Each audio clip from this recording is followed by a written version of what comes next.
우리 인간의 생존에 가장 필요하고 가장 중요한 두 가지가 있다면 아마도 먹는 음식과 마시는 물이라고 할 수가 있을 것입니다. 세상에는 부유한 사람도 있고 가난한 사람도 있고 그래서 있지만 우리가 비록 풍족하게 살지 못해도 먹을 것과 마시는 것만 있으면 생존은 가능합니다. 자, 그런데 이스라엘 백성이 출애굽한 이후 40년 동안 광야 생활을 하는 동안에 이스라엘 백성들에게는 늘 이 두 가지 문제가 그들의 불평과 불신앙의 원인이 되곤 했습니다. 가도 끝이 없는 광야에서 과연 하나님께서는 우리에게 먹을 것과 마실 물을 주실 수 있는가? 우리는 공연히 애굽에서 나와서 이 광야에서 굶주려 죽거나 목말라 죽는 것이 아닌가 하고 그들은 불안해하면서 불평을 하기도 하고 또 때로는 원망하고 반항하게 됐습니다. 자, 그러나 우리가 출애굽기부터 신명기까지 광야 40년에 대한 기록을 쭉 읽어보면 하나님께는 그 광활하고 그 삭막한 광야에서도 이스라엘 백성들에게 먹을 것과 마실 물을 공급해 주신 것을 볼 수가 있습니다. 지난 주일에는 우리가 살펴본 것은 하나님께서 날마다 그들에게 매일의 양식을 내주시는데 즉 만나를 내려주신 것에 대해서 살펴보았습니다. 그리고 이제 오늘 여기 본문에 보면 출애굽기 17장 본문에서는 이스라엘 백성들이 또다시 그 광야에서 마실 물이 없어서 그것 때문에 모세와 다투며 하나님을 시험했는데 하나님께서 반석에서 생수를 나게 하신 그래서 그들로 하여금 그 생수를 마시게 한 이야기가 기록이 되고 있습니다. 여러분 이러한 출애굽 이후에 광야에서 이스라엘 백성들이 살아간 이야기 여러 번 얘기했지만 이것은 바로 오늘 우리가 구원받은 살아가는 삶에 대한 하나의 그림자다 얘기했습니다. 그런 가운데 하나님께서 우리 하나님의 백성들을 구원해 내셨다면 그 이후의 삶도 반드시 하나님이 책임져 주신다는 사실을 출애굽 이후의 얘기들은 우리에게 말해주고 있습니다. 애굽의 그 강력한 바로의 권세를 깨뜨리고 심판하신 하나님 또 그 호해 바다를 가르시고 그 바다 속으로 바다 가운데 난 길을 통해서 이스라엘 백성들을 인도해 내시고 구원하신 하나님이시라면은 그러면 이스라엘 백성들이 걸어가는 광야길이 아무리 삭막하고 광활할지라도 반드시 그 광야길에서도 먹을 것과 마실 것을 하나님이 무언가 예비해 두셨고 공급해 주시라 하는 그런 믿음이 이스라엘 백성들에게 있어야 하는데 그러나 우리가 출애굽기를 보면 이스라엘 백성들이 아직까지 믿음이 어리고 연약해서 그 믿음이 없었다는 거예요. 우리가 애굽에서 노예로 살지라도 거기서는 먹을 것이 있었고 마실 것이 있었는데 이 광야에 나오니까 눈에 보이는 음식이 없고 눈에 보이는 샘이 없으니 이러다가 우리는 먹을 것이 없어 굶어 죽고 마실 물이 없어 목말라 죽는 것이 아니냐 이렇게 아우성을 치며 원망하기도 하고 하나님의 시험을 한 것이 이스라엘 백성들의 모습이었습니다. 그러나 오늘 우리 예수 그리스도의 은혜로 구원을 받은 우리 그리스도인들은 바로 그런 출애굽 이후에 이스라엘 백성들의 저처럼 행해서는 안 될 줄로 압니다. 여러분 하나님께서는 우리를 구원하실 때 어떻게 구원하셨습니까? 자기 하나밖에 없는 독생자 예수 그리스도를 십자가에 내어주심으로써 오히려 억만 죄악 가운데서 구원해 주시고 또 예수 그리스도의 그 보혈의 능력으로 우리를 결박하고 있던 마귀의 권세를 깨뜨리고 자유케 하신 하나님이십니다. 그렇다면 그 하나님께서 구원받은 우리 성도의 삶에 필요한 것도 반드시 다 때를 따라 예배하시고 공급하여 주시려고 하는 믿음이 우리에게 있어야만 할 줄로 믿습니다. 여러분 마태복음 6장 31절과 32절에서 예수님 뭐라고 말씀하셨습니까? 그러므로 염려하여 이르기를 무엇을 먹을까 무엇을 마실까 무엇을 입을까 하지 말라. 이는 다 이방인들이 구하는 것이라. 너희 천부께서 이 모든 것이 너에게 있어야 할 줄을 아시느니라. 너희는 먼저 그의 나라와 그의 의를 구하라. 그리하면 이 모든 것을 너에게 더하시라고 하셨습니다. 무엇을 먹을까 무엇을 마실까 무엇을 입을까 염려하는 것 오늘 많은 사람이 그 염려하고 살고 있습니다. 그러나 예수는 그런 것은 그렇게 염려하는 것은 누구나 할 것이라고요? 이방인들 하나님이 없는 자들 하나님 믿지 않는 자들 다른 신을 섬기는 자들 그들이나 할 것이지 하나님을 믿는 그리스도인들이 그런 것 때문에 염려해서는 안 된다. 왜요? 우리를 사랑하신 하나님 우리를 구원하신 하나님은 우리의 삶에 필요한 것도 다 공급해 주실 것이라는 그 믿음을 갖고 살아야 된다는 것입니다. 여러분, 오늘 우리가 하나님을 믿는다고 할 때 그 중요한 두 가지 부분이 있어요. 그 뭐냐면 우리가 하나님의 뜻대로 살아갈 때 하나님께서 우리의 필요한 것을 다 공급해 주셔야 하는 믿음이 있어야 됩니다. 그다음에 또 하나님께서는 반드시 우리의 나아갈 길을 인도하신다는 걸 또 믿어야 됩니다. 하나님이 나의 필요한 걸 다 공급해 주실 것이다. 하나님이 나의 나아갈 길을 다 인도하실 것이다. 이 믿음이 있을 때 우리는 아무리 이 세상 살아가면서 험하고 어려운 일을 당해도 낭망하지 않으며 불안해하지 않으며 살아갈 수가 있는 줄로 믿습니다. 우리가 출애굽기에 보면 이스라엘 백성은 그러지 못했지요. 정말 그 애굽에 임한 10가지 재앙을 목격한 그들입니다. 홍해 바다가 갈라지는 것을 봤던 그들입니다. 그럼에도 불구하고 뭘 먹을까, 무엇을 마실까, 우리가 먹을 것 없고 마실 것 없어서 죽는 거 아니냐, 이렇게 원망하며 불평하는 모습들, 우리는 그래서는 안 된다고 하는 것이죠. 자, 아무튼 오늘 본문에 보면 이스라엘 백성들이 이제 우리가 지난주에 공부한 것처럼 지난주에 설교한 것처럼 홍해 바다를 건넌 후에 마라를 거쳐서 또 엘림이라고 하는 것을 거쳐서 이제는 어디 갔냐면 르비딤이라고 하는 곳에 도착했습니다. 이것은 이제 호렙산에서 그리 멀리 떨어지지 않은 곳이에요. 근데 그곳에 도착했더니 이제 가지고 온 물도 다 떨어지고 마실 물도 없습니다. 근처에 샘도 없습니다. 그러자 이스라엘 백성은 또다시 원망하기 시작하면서 모세에게 대들었습니다. 우리를 왜 애굽 땅에서 나오게 해서 우리와 우리 가족들과 우리 가축들도 다 마실 물이 없어 목말라 죽게 하느냐, 그렇게 원망했다는 것이죠. 그랬더니 여기서 모세가 하나님께 부르짖었고 그에 대한 응답으로 하나님께서 반석에서 어떤 반석을 하나 지정하시고 그 반석을 치라, 그리고 그 반석에서 생수가 나리라고 말씀하셨고 모세가 그렇게 행했더니 정말로 생수가 그 반석부터 흘러나와서 온 백성이 다 그 물을 마셨다 하는 얘기가 기록되어 있습니다. 여러분, 그런 가운데 앞서도 말씀드린 것처럼 하나님께서 광야길을 걸어가는 이스라엘 백성들에게 만나를 주신 사건, 또는 오늘 이렇게 반석에서 생수를 주신 사건들은 전반적으로 구원받은 백성들의 그 구원 이후의 삶에 대해서 하나님이 책임져 주신다 하는 그러한 교훈을 우리에게 주는 동시에, 근데 특별히 오늘 여기 반석에서 생수가 나온 사건은 하나님께서 우리에게 필요한, 육체적으로 필요한 물을 공급해 주신다 하는 그 이상으로 아주 중요한 영적인 진리를 우리에게 가르쳐주고 있습니다. 오늘 이 시간에 우리가 하나님께서 반석에서 생수를 나게 하신 이 사건을 통해서 하나님께서 우리에게 주시고자 하는 너무 중요한 은혜에 대해서 우리가 함께 살펴보고자 합니다.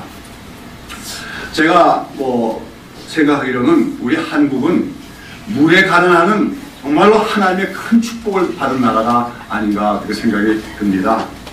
왜냐하면 세계 여러 나라 중에서 우리나라만큼 참 아무 데서나 땅을 파도 어떡합니까?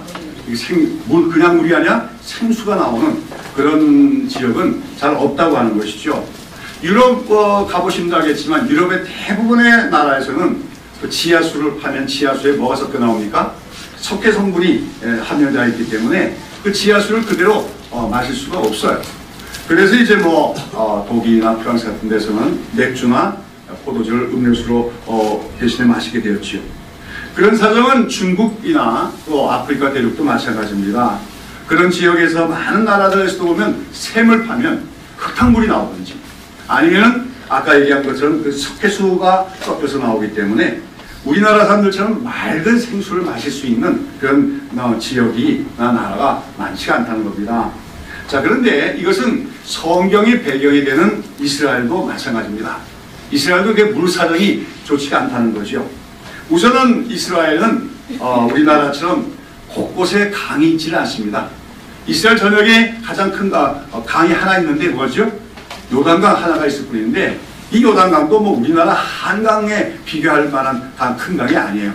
어떻게 보면 건기 때 보면은 그 요단강이 강이 아니라 그냥 무슨 마을 앞에 흐르는 개울 그 정도밖에 되지 않아요.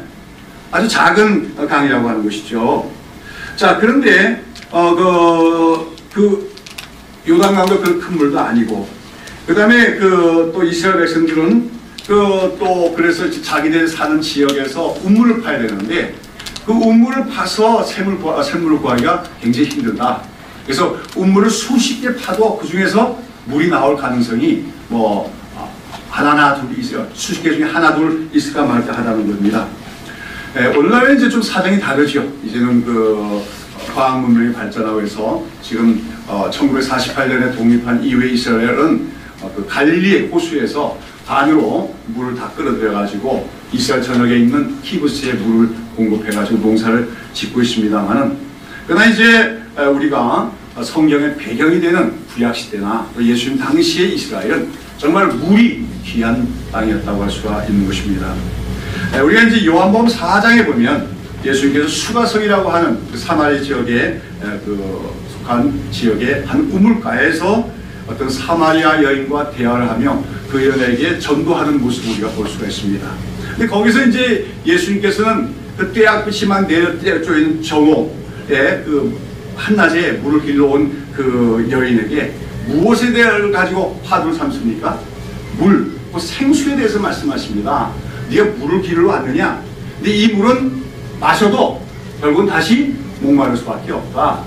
그러면서 네가 하나님을 정말로 믿으면 다시는 목마르지 않은 생수를 네가 얻게 될 것이라고 얘기합니다. 그랬더니 그 여인이 어떻게 합니까? 그런 생수가 있다면 나에게 주십시오.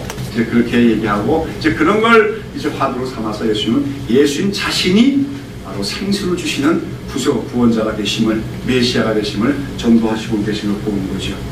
말하자면 이것은 그만큼 그 사마리아뿐만 아니라 그 당시에 유대인들 또 사마리아 산까지 포함해서 이스라엘 사람들은 물에 대한 관심이 많았다.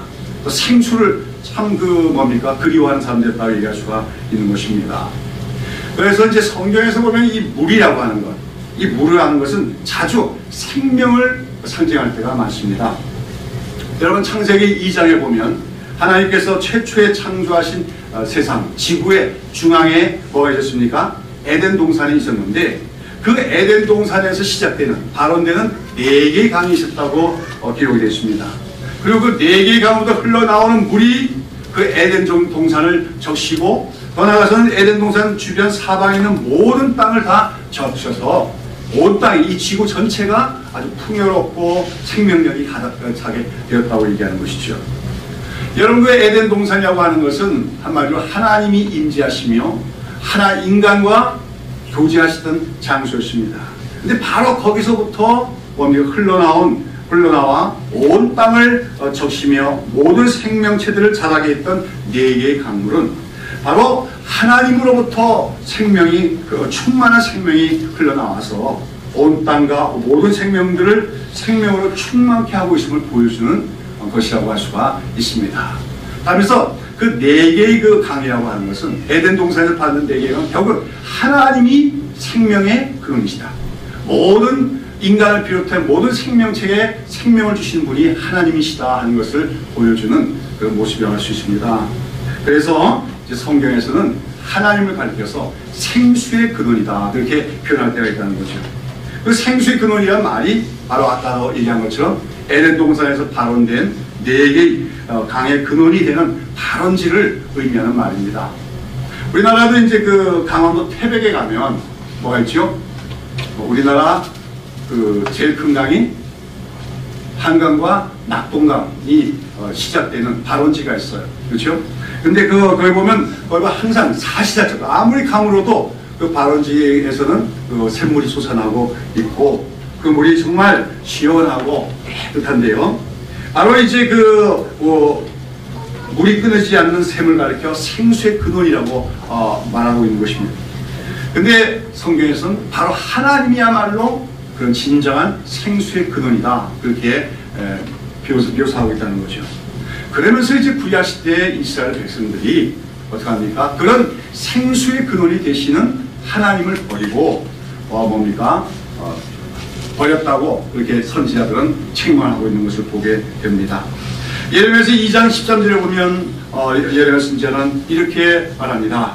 내 백성이 2가지 악을 행하였나니 곧 생수의 근원되는 나를 버린 것과 스스로 웅덩이를 판 것인데, 그것은 물을 저축지 못할 터진 웅덩이라고, 당시 이스라엘 백성들이 여호와 하나님을 버리고 우상 숭배를 하고 다른 신을 섬긴 죄악에 대해서 책망하고 있다고 하는 것입니다.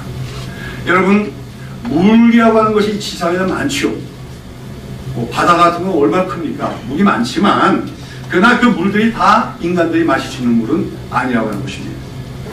오염되지 않고 깨끗한 생수는 좋은 물로서, 한마디로 그런 생수를 우리가 늘 마시게 되면 우리의 건강이 잘 유지되고 또 웬만한 성인병도 극복될 수가 있습니다. 반면에 어떤 물들은 수질이 좋지 않습니다. 그 물속에 균이 많다든지 또 중금속이 들어있고 또 산성화되어 있는 물, 이런 것들은 우리 인간에게 오히려 해로운 물이라고 할 수가 있다는 거죠. 그런데 중동 지방에 가면 더러는 아예 먹을 수 없는 쓴물도 있습니다. 우리가 지난주에 본 것처럼 출애굽한 이스라엘 백성들이 첫 번째 도달한 곳이 마라라고 했는데 거기 있는 물은 쓴물이었습니다. 마실 수가 없는 물이었다고 하는 거죠. 그래서 그것 때문에 또 모세를 원망했던 사건이 기록되어 있는데, 이 쓴물보다도 더 좋지 않은 물이 뭐냐면 바로 웅덩이에 고인 물, 웅덩이에 고여서 썩어버린 물을 말합니다. 여러분, 웅덩이에 고여갖고 썩은 물은 어떻게 됩니까? 그 물을 먹으면 사람들이 설사를 하고 병이 생기고, 잘못하면 그런 물을 마시고 사람이 죽고 마는 것입니다. 그런데 앞서 인용한 그 예레미야 선지자의 예언에 보면 이스라엘 백성들이 생수의 근원이 되는 하나님을 버리고, 여호와 하나님을 버리고 스스로 웅덩이를 팠는데 그것은 물을 저축치 못할 터진 웅덩이라고 표현하고 있다고 하는 것입니다. 그래서 뭐냐면 물을 저축치 못할 웅덩이라고 하는 것은 물을 부어봤자 잘 저장도 안 되고 다 땅속으로 스며들 뿐만 아니라 또 물이 고여 있어봤자 그 물은 어떤 물이에요? 아까 얘기한 것처럼 오염되고 썩은 물이기 때문에 마시면 오히려 병이 드는, 잘못하면 죽는 그런 나쁜 물을 의미한다는 것입니다. 그런데 이스라엘 백성들이 참된 하나님인 여호와 하나님을 버리고 이방신을 섬기고 우상 숭배를 하는 것은 바로 생수의 근원을 버리고 터진 그 웅덩이에 고인 더러운 물을 먹는 행위와 다름이 없다, 그렇게 얘기하고 있는 것이죠. 여러분, 그렇다면 우리가 생수, 인간에게 생명과 건강을 주는 그 생수는 어떤 환경에서 나올 수 있습니까? 생수가 나오려면 반드시 뭐가 있어야 되죠? 지하에 안반이 있어야 됩니다. 바위가 있어야 돼요. 생수는 바위 속에서 뭡니까? 바위로부터 나오게 되는 거죠. 그래서 흔히 생수를 안반수라고 하는데, 땅 밑에 바위 속 깊은 곳으로부터 솟아나오는 물이 생수입니다. 특별히 그 바위가 크고 단단할수록 거기서 솟아나오는 물은 더욱 깨끗하고 맑고 시원하기 마련입니다. 참 그렇게 그 안반으로부터, 큰 바위로부터 솟아나오는 생수는 목마른 사람의 갈증을 시원하게 해결시킬 뿐만 아니라 정말 광야길에서 지쳐버린 나그네들을 소생시키는 그런 효능까지 갖고 있다고 하는 것입니다. 자, 근데 성경에서는 이제 아까 얘기한 것처럼 에덴 동산에서 바로 생수가 흘러나왔던 것처럼 바로 하나님이 생수의 근원이 되시고, 구약 이스라엘 시대에 하나님이 생수의 근원 되시는데 이스라엘 백성들이 생수 근원 되는 하나님을 버렸다, 이런 표현이 나온 것과 더불어 신약 성경에 또 이 생수와 관련된 중요한 말씀이 나오는 것을 볼 수가 있습니다. 요한복음 7장 37절에서 38절 한번 보시기 바랍니다.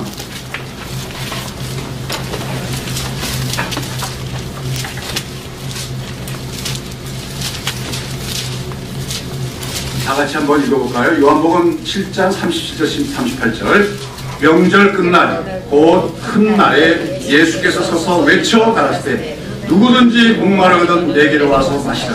나를 믿는 자는 성경의 이름과 같이 그 배에서 생수의 강이 흘러나리라 하시니. 여기 보면 우리 예수님은 바로 생수에 대해서 말씀하시면서 예수님 자신이 어떤 분이라고요? 자기를 믿는 자들에게 생수를 주시는 분. 생수를 주실 뿐만 아니라 예수 믿는 자는 그 배에서 나중에 생수가 흘러나오게 하시는 분이라고 자신을 설명하고 있는 것입니다. 바로 여기서 예수님께서 나를 믿는 자는 그 배에서 생수의 강이 흘러나리라, 이런 말씀하실 때 예수님께서는 출애굽기 17장에 오늘 우리가 살펴본 그 출애굽 르비딤 사건을 염두에 두고 계시다는 것을 우리가 알아야 됩니다. 여러분, 오늘 본문에 보면 출애굽한 이스라엘 백성들이 느비딤에 이르러서 진을 치게 됐을 때 그들은 마실 물이 없으므로 모세에게 우리를 광야에서 목말라 죽게 하려고 여기까지 이끌고 왔느냐고 원망했습니다. 그리고 그러자 모세가 하나님께 부르짖었고 그때 하나님께서 어떤 한 반석을 지시합니다. 어떤 한 반석을 지시하면서 그 반석을 너의 지팡이로 치라고 명령하십니다. 그래서 모세가 그 반석에 올라가서 지팡이로 내어치는 순간에 그 바위가 쪼개집니다. 그리고 쪼개지는 그 사이로 뭐가 나옵니까? 물이, 생수가 넘쳐나기 시작했다는 것입니다. 그러자 거기서 나오는 흘러나온 그 생수로서 온 이스라엘 백성들이 다 흡족하게 물을 마시고 또 가축들까지도 다 마실 수가 있었다고 하는 것이죠. 자, 여러분 한번 상상해 보십시다. 광야의 메마른 곳에 가도 샘도 없는 그곳에 황량한 그곳인데 거기서 반석이 깨어지면서 거기서 물이 솟구치는데 여러분 당시에 이스라엘 백성들의 인구가 몇 명입니까? 장정만 60만이니까 뭐 어린애까지 노인들까지 다 합하면 여자들까지 하면 200만 명은 될 거예요. 그 200만 명이 일시에 다 먹고도 남을 정도의 물이 수량이라면 어마어마한 뭡니까? 생수가 그 반석부터 흘러나왔다는 것을 우리가 상상할 수가 있을 겁니다. 아마 그 밭가 깨어진 반석부터 물이 솟구치는 게 정말 용솟임 치면서 물이 나왔을 것입니다. 태백이나 태백 황제에 있는 그런 한강 수원지 그런 것보다 더 힘차게 물이 분수처럼 솟아나왔을 거예요. 그리고 그 물이 큰 강물처럼 막 흘러가면서 시냇물을 이뤘을 때 이스라엘 백성은 그 물을 마시며 만족하게 되었다고 하는 것이죠. 자, 그런데 오늘 예수님께서는 요한복음 7장에서 뭐라고 말씀하십니까? 나를 믿는 자는 성경의 이름과 같이 그 배에서 생수의 강이 흘러나리라 하셨을 때 바로 이것은 바로 예수를 믿는 자들의 뱃속에서 바로 그 호렙산의 반석에서 솟아나온 생수처럼 어떤 생수가 흘러나오는 솟구쳐 나오는 그런 일이 있게 될 것이라고 말하는 것입니다. 자, 그러면 예수를 믿는 자들이 마시게 될 생수 뿐만 아니라 자기로 배로부터 흘러나오게 그 생수라고 하는 것은 무엇을 의미하는 것입니까? 바로 그 본문에 보면 그에 해설이 나오지요. 38절 39절 다시 읽으면 나를 믿는 자는 성경의 이름과 같이 그 배에서 생수의 강이 흘러나려 하시니 그 다음에 39절에 보면 뭐라고 했습니까? 이는 그를 믿는 자의 받을 성령을 가리켜 말씀하신 것이라 하겠습니다. 성령의 말로 예수를 믿는 자들이 받게 되는 성령의 말로 참된 생수가 그리고 예수님을 믿는 자는 성령을 받을 때 생수를 그냥 일시적으로 마시는 것이 아니라 그 배에서 항상 생수가 흘러나오게 되리라고 예수님은 말씀하고 계시다고 하는 것입니다. 여러분 여기서 예수님은 출애굽기 17장 사건을 지금 배경으로 말씀하고 계십니다. 출애굽한 이스라엘 백성들은 육체적으로 목이 가려가지고 그 반석에서부터 흘러나온 물을 마셨지만 이제 하나님을 믿는 예수님을 믿는 하나님의 백성들은 이 신약 시대에는 성령을 받음으로써 그 세상에서 생수가 주는 것보다도 더 뭡니까? 맑고 생명력이 풍부한 하나님의 은혜를 누리게 될 것을 말씀하고 계시다고 하는 것이죠. 여러분 누구든지 목말라서 예수님께 여기서 보면 예수님은 누구든지 목마르거든 내게 나오라 하십니다. 인생을 살아가면서 목마른 사람들이 예수님께 나아가면 예수님은 그 믿는 자들에게 성령을 주신다고 하는 것입니다. 그리고 그 성령을 받을 때 믿는 자들의 마음 뱃속에서 반석이 깨어지고 물이 흘러나옴처럼 생수가 흘러나와. 그래서 자기만 만족하는 것이 아니라 다른 사람들에게도 생수를 공급해 줄 수 있는 그런 사람이 되리라 예수님은 약속하고 계신 것입니다. 오늘 우리는 출애굽기 17장에서 반석이 깨어지고 거기서 생수가 흘러나와 이스라엘 백성들이 다 흡족하게 마신 이야기를 살펴봅니다만은 이것이 그저 오래된 옛날 얘기로만 생각해서는 안 된다는 것입니다. 바로 그 출애굽의 얘기는 바로 오늘 우리에게서 일어나고 있는 이야기임을 기억해야 됩니다. 제가 계속해서 말씀드렸지요. 출애굽과 그 이후에 있는 모든 이야기가 바로 신약 시대에 그리스도 안에서 있게 될 구원에 대한 하나의 모형적인 얘기다. 우리는 애국과 같은 이 세상에서 바로와 같은 마귀의 종노릇을 하다가 6월절 어린 양 대신 예수 그리스도의 피로 말미암아 구원을 얻었습니다. 그리고 우리가 예수 그리스도와 연합하여 세례를 우리가 받을 때 우리는 말하자면 홍해를 건너 이 세상과 결별을 하게 된 것입니다. 그래서 우리는 날마다 이 구원받은 이후에 이 세상을 살아가는 것이 광야를 걸어가는 것과 같습니다. 그러나 그 속에서 하나님은 날마다 우리에게 일용할 양식과 또한 마실 물을 주신다고 하는 것이죠. 오늘 여기 근데 특별히 여러분 우리가 이 세상 살아가는 이 구원받은 백성들이 살아가야 되는 세상, 이 광야로 묘사되는 세상은 만만한 곳이 아닙니다. 호락호락하지 않습니다. 평평한 고속도로가 끌려있는 길이 아니에요. 카페트가 끌려있는 평탄한 길이 아닙니다. 우리가 가는 광야 길에는 험악한 것도 많고 위험한 것도 많습니다. 메마르고 태양이 내려 쪼이는 그런 곳이기도 합니다. 그러나 그 속에는 하나님의 인도하심이 있고 하나님의 공급하심이 있기 때문에 그 광야 길은 우리가 걸어갈 만한 길이고 걸어갈 수 있으며 심지어는 찬송하며 걸어갈 수 있는 길이 오늘 성도들이 걸어가는 광야 길인 줄로 믿습니다. 그런 가운데 우리는 특별히 그 반석에서 생수가 나온 사건이 3000년 전, 4000년 전에 이스라엘 민족에게 일어났던 사건으로 끝나는 것이 아니라 오늘 우리에게 일어나는 사건이 되어야 될 줄로 믿습니다. 여기에 대해서 이제 사도 바울은 이 출애굽 사건을 가지고 어떻게 설명하고 있습니까? 아까 읽은 고린도전서 10장 1절부터 4절까지 이미 한번 우리가 살펴본 적이 있는데, 형제들아 너희가 알지 못하기를 내가 원치 아니하니 우리 조상들이 다 구름 아래 있고 바다 가운데를 지나며 모세에게 속하여 다 구름과 바다에서 세례를 받고 그랬죠. 사도 바울은 거기서 이스라엘 백성들이 홍해를 걷는 사건을 오늘 신약 시대의 그리스도인들이 뭐 받는 거예요? 예수님의 이름으로 세례를 받는 것에 대한 하나의 그림자다, 모형이라 설명하고 있습니다. 그 다음에 이스라엘 백성들이 그 다음에 광야에서 어떻게 했다고요? 다 같은 신령한 식물을 먹으며 그랬어요. 그래서 신령한 식물을 먹었다는 게 뭐죠? 만나를 먹은 걸 얘기하는데 왜 그 만나를 먹은 신령한 식물이라고 얘기할까요? 만나가 특별한 그 물질입니까? 신비로운 물질로 만들어진 떡이었을까요? 아니에요. 그것도 그냥 인간들이 먹는 음식 재료로 만들어진 물질입니다. 하늘로부터 내려왔지만 이 땅에 있는 물질들과 다름이 없는 물질이에요. 근데 왜 바울은 여기서 그 만나를 먹고 신령한 식물을 먹으며 얘기할까요? 이것은 바로 그들이 날마다 만나를 먹음으로써 광야에서 죽지 않고 생명을 유지하며 살아갈 수 있었던 것은 바로 오늘 구원받은 성도들이 참된 신령한 식물이신 예수님을 먹음으로써 살 수 있음을 상징하는 것이라고 해석을 한 것입니다. 여러분, 예수님 말씀합니다. 너의 조상들은 광야에서 만나를 먹었을지라도 다 죽었다고 얘기합니다. 그러나 이제 너희는 만나를 먹으려고 하지 말고 뭐예요? 하늘로부터 내려온 생명의 떡을 먹으라고 얘기합니다. 요한복음 5장 6절에 나온 말씀입니다. 그래서 내가 곧 하늘로부터 내려온 산떡이다, 생명의 떡이라 하면서 나를 먹는 자는 줄이지 않고 영원히 죽지 않냐고 생명을 갖게 되라고 얘기합니다.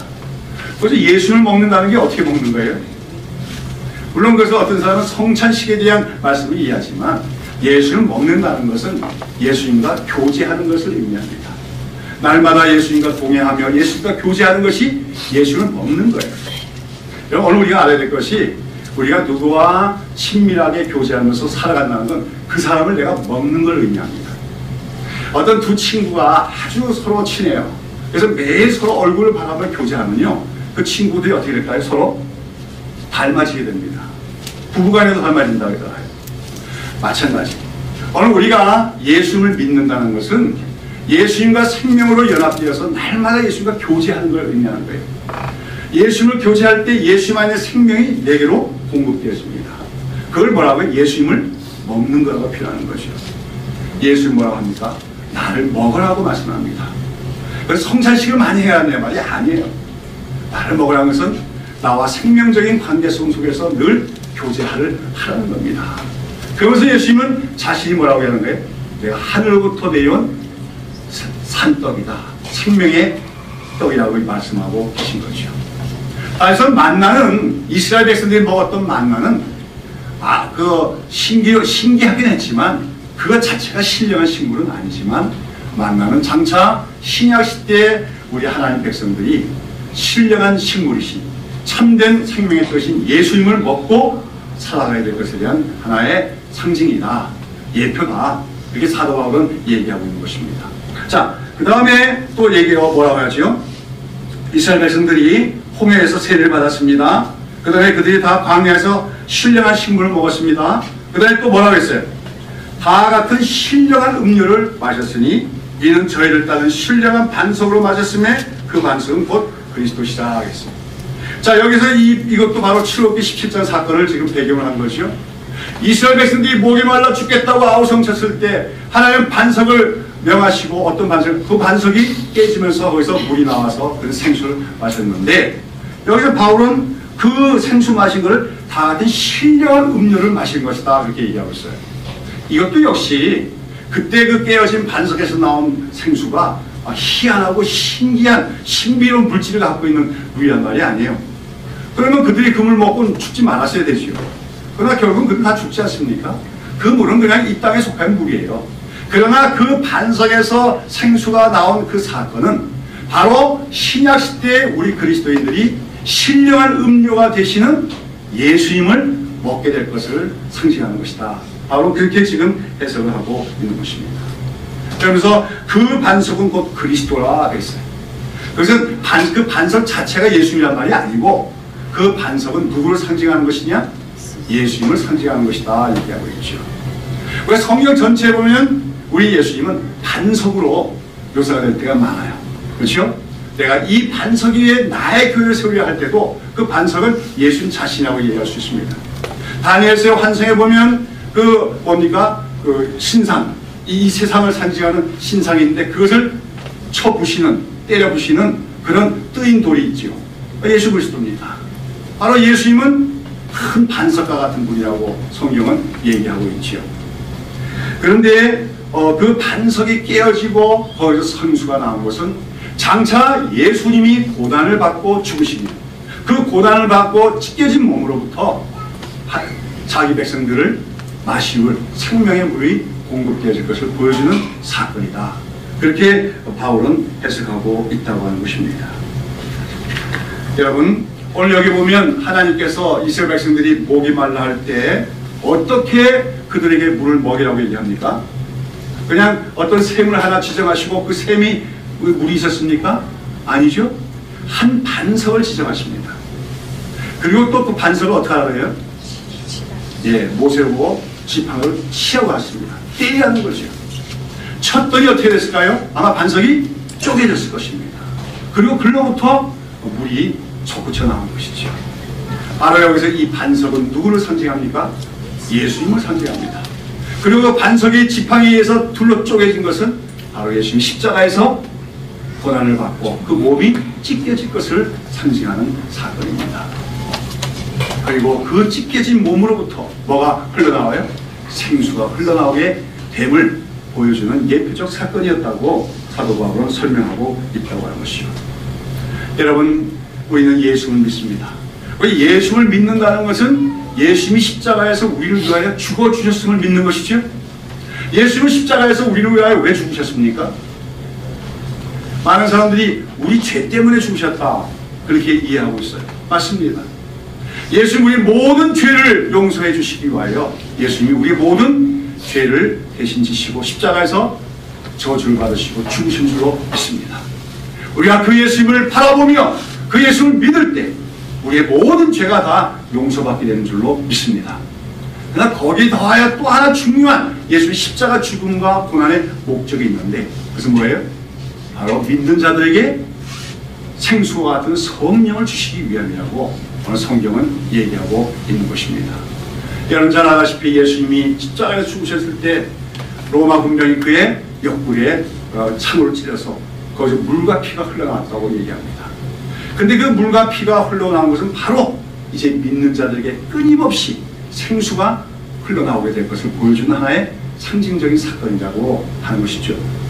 오늘 여기 보시면은 요한복음 아까 읽은 37장 37절 38절 39절에 보면 내가 뭡니까? 누구든지 목마르거든 와서 어떻게 합니까? 내게로 와서 마시라. 그리하면 어떻게 합니까? 그럼 나를 믿는 자는 성경에 같이 그 배에서 뭐예요? 생수의 강이 흘러나야 하시니 이는 그를 믿는 자의 받을 뭐를 가리키는 것이다? 성령을 가리키는 거가 있어요. 근데 그 다음에 가로치고 뭐라고 했습니까? 예수까지 아직 영광을 받지 못하신 거로 성령이 아직 저에게 계시지 아니하시더라 하겠습니다. 바로 이제 요한복음 7장에 기록될 당시 그 배경이 될 때는 예수님이 공생의 사역할 때인데 아직 예수님이 십자가에 죽기 전이시기 때문에 제자들이 예수 믿는 제자들이 뭘 아직 받지 못했다는 거예요? 성령을 받지 못하고 있었다 하는 것입니다. 그러다가 어떻게 된 게 거꾸로 말하면 예수님이 십자가에서 고난받고 죽으신 이후로 예수님의 제자들은 뭘 받게 된다? 성령을 받게 되는데 그 성령을 받게 되는 것이 마치 무엇과 같은 것이다? 그들의 배에서 생수가 흘러나온 것 같은 일이 될 것이다. 그렇게 성경은 얘기하고 있고 예수님은 말씀하고 계신 것이죠. 그렇습니다.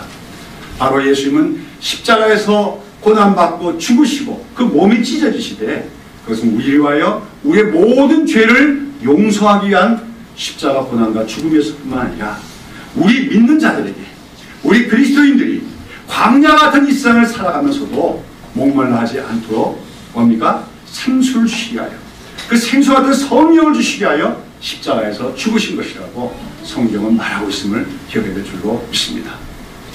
그러기에 우리는 이렇게 생각해야 돼요.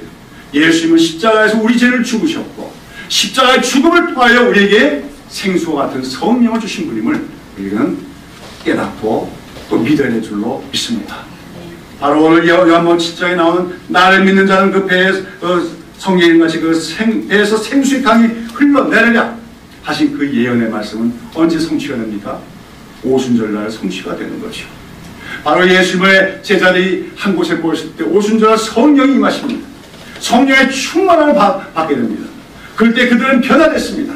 새 사람들이 됐습니다. 용감한 사람들이 됐습니다. 세상을 이기는 자들이 됐습니다. 한마디로 그들은 그 배에서 생수의 강이 흘러나오는 활력이 넘치는 생명력이 가득한 하나의 백성으로 변화가 되었다는 것입니다. 사랑하는 여러분, 오늘 우리 예수를 믿되 이 광야길에서 늘 힘들어하면서만 살아가는 사람들이 되어서는 안 될 줄로 믿습니다. 우리가 살아가는 삶의 길은 오늘도 우리가 성도로 살아가는 삶의 여정은 광야와 같습니다. 결단코 성경은 우리가 구원받은 이후에 평탄대로가 있을 것이라고 형통하고 범사에 잘 되는 길만 있을 거라고 말하지 않습니다. 우리가 걸어가야 하는 길은 광야길과 같을 것이라고 얘기합니다. 그러나 그 광야길에는 불기둥과 구름기둥이 있고 날마다 만나와 같은 우리 주님의 은혜가 있고 특별히 우리에게 뭐가 있습니까? 생수를 주시는 은혜가 있기 때문에 우리는 넉넉히 그 광야길을 잘 걸어갈 수가 있는 줄로 믿습니다. 인간들은 모두가 목마른 존재라고 할 수가 있습니다. 인간들은 태어날 때부터 목마르게 태어납니다. 왜요? 하나님부터 떠났기 때문에. 생수의 근원이 되신 하나님부터 떠났기 때문에 인간들은 태어날 때부터 목마른 존재입니다. 그래서 욕심을 부리는 겁니다. 뭘 더 가져보려고 합니다. 더 많이 이루려고 합니다. 그러면은 목이 마르지 않고 어떤 사람은 돈을 추구합니다. 어떤 사람은 지식을 추구합니다. 종교를 추구합니다. 철학을 추구합니다. 그러나 그 어떤 것도 인간의 근본적인 실존적인 그 목마름을 해결할 수 있는 것은 아무것도 없음을 알아야 됩니다. 특별히 우리 그리스도인들 하나님의 백성들이 하나님 외에 예수님 외에 다른 곳에서 만족을 얻고자 하는 것은 마치 뭐예요? 생수의 근원이신 하나님을 버리고 예수님을 버리고 터친 웅덩이에 모인 썩은 물을 마시려고 하는 것과 다름이 없음을 기억해야 될 줄로 믿습니다. 저는 오늘 기독교인들 가운데 심지어는 교회의 지도자들 가운데서도 터친 웅덩이에 보인 물, 더러운 물을 마시게 되는 그걸 많이 마신 것을 복이라고 생각하는 그런 사람들이 있는 것을 보고 놀라지 않을 수가 없습니다. 우리 그리스도인들은 오직 생수만을 마시는 사람들이 되는 줄로 믿습니다. 생수만을 마실 뿐만 아니라 내 배에서 생수의 강이 흘러남으로써 내 주변 사람들의 마음도 시원하게 해줄 수 있는 그런 하나님의 백성들이 되어야 될 줄로 믿습니다. 그것은 어떻게 하면 됩니까? 성령의 충만을 받아야 될 줄로 믿습니다. 우리가 예수를 믿을 때 이미 성령을 받았지만 그냥 받은 것만으로 끝나지 말고 충만하게 받아야 돼요. 그래야 생수의 강이 우리 배에서 흘러나오게 되는 줄로 믿습니다. 그런데 그처럼 우리 배에서 생수의 강이 흘러나오는 것 같은 그 은혜를 우리가 체험하려면 우리가 먼저 목마른 자가 되어야 될 줄로 믿습니다. 예수님은 뭐라고 말씀하십니까? 요한복음 7장 10절 누구든지 목마르거든 내게로 와서 마시라고 합니다. 누가 예수님께 와서 그 성령의 생수를 얻을 수 있으며 성령의 생수가 강주물처럼 흘러가는 은혜를 받을 수 있습니까? 목말라 하는 자만이 얻을 수가 있다는 거예요. 하나님 나는 목마릅니다. 주님 나는 목마릅니다. 세상의 것은 아무것도 나를 만족시킬 수가 없습니다. 주님의 은혜밖에는 나를 만족시킬 것이 없습니다. 시편 41편에서 시편 기자는 뭐라고 합니까? 목마른 사슴처럼 내가 여호와의 은혜를 갈망하나이다 하겠습니다. 그래요. 여러분 사슴은 목이 마르면 못 견딘다는 겁니다. 모든 짐승들 중에서도 제일 목마름을 이기지 못하는 짐승이 사슴이라고 해요. 그래서 뭐 사슴은 그 목이 마르면 막 그냥 울어대면서 비명을 지르고 울어대면서 물의 냄새가 있잖아요. 그 물 있는 걸 향해 달려가는데 거기 물가에 사자와 같은 맹수가 있어도 목마를 땐 아무것도 보이는 게 없다고 해요. 그래서 그 물로 쫓아가서 그 물 마시려다가 사자에게 변을 당하는 사슴도 많다고 합니다. 시편 기자 아마 다윗일 텐데 다윗은 바로 우리 성도들은 그런 목말라 하는 사슴처럼 하나님의 은혜를 갈망해야 된다고 말합니다. 그게 목마른 자입니다. 예수 말씀하십니다. 누구든지 목마르거든 내게로 와서 마시라고 얘기합니다. 오늘 현대 기독교인들의 문제는 무엇입니까? 옛날에는 경제적으로도 못 살고 가난해서라도 목말랐지요. 그래서 새벽에 기도 나가서 없었고 부르짖으며 철학기도 할 수밖에 없었어요. 그래도 하나님은 그때에 응답해 주셨습니다. 오늘날에는 등 따시고 배불러지면서 목마른 사람들이 없어요. 사실은 그 내면을 따라가 살펴보면 다 목마른 건데 목말라 죽어가고 있는 건데도 근데 자기가 목마름을 깨닫지 못하는 무감각증에 걸려 있습니다. 오늘날 교회에서 기도하는 소리가 끊겼습니다. 새벽 기도에 사람들이 안 나옵니다. 철야 기도에도 나오지 않습니다. 기도 안 해도 사는 것처럼 생각하고 있습니다. 왜요? 목말라 하지 않고 있기 때문입니다. 예수님의 은혜는 목말라 하는 자만이 얻을 수가 있어요. 주님 내가 목마릅니다.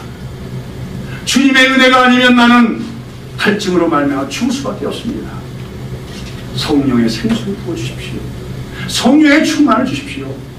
이렇게 간구하는 우리 성도들이 될 때 예수님은 마침내 우리에게 성령을 충만하게 부어주시고 우리가 생수를 마시는 것 이상으로 우리 배에서 생수의 강이 흐르는 것 같은 축복을 누리게 되는 줄로 믿습니다. 사랑하는 여러분, 오늘 느비듬 그 광야에서 반석이 깨어지고 생수가 흘러나와서 온 백성들이 그 시원한 물을 생수를 마신 사건이 오늘 저와 여러분에게 일어나는 사건이 될 수 있기를 축원합니다. 예수님이 우리와의 십자가에서 죽으실 때 우리의 죄를 다 용서할 뿐만 아니라 우리에게 성령의 생수를 주시기 위하여 십자가에 죽으셨음을 믿으시고 오늘도 주님 앞에 목마른 자임을 고백하면서 세상의 그 어떤 것도 우리의 목마름을 해결할 수 없음을 고백하며 주님이 주시는 은혜만이 나를 충만케 하실 수 있음을 고백하며 주님 앞에 기도하십시오. 간구하십시오. 갈망하십시오. 그때 마침내 우리 예수님께서 부어주시는 성령으로 말미암아 충만하게 되고 여러분 배에서 생수가 흘러나온 같은 큰 축복을 누리는 우리 모든 성도들이 되시기를 예수님의 이름으로 축원합니다. 기도하십니다.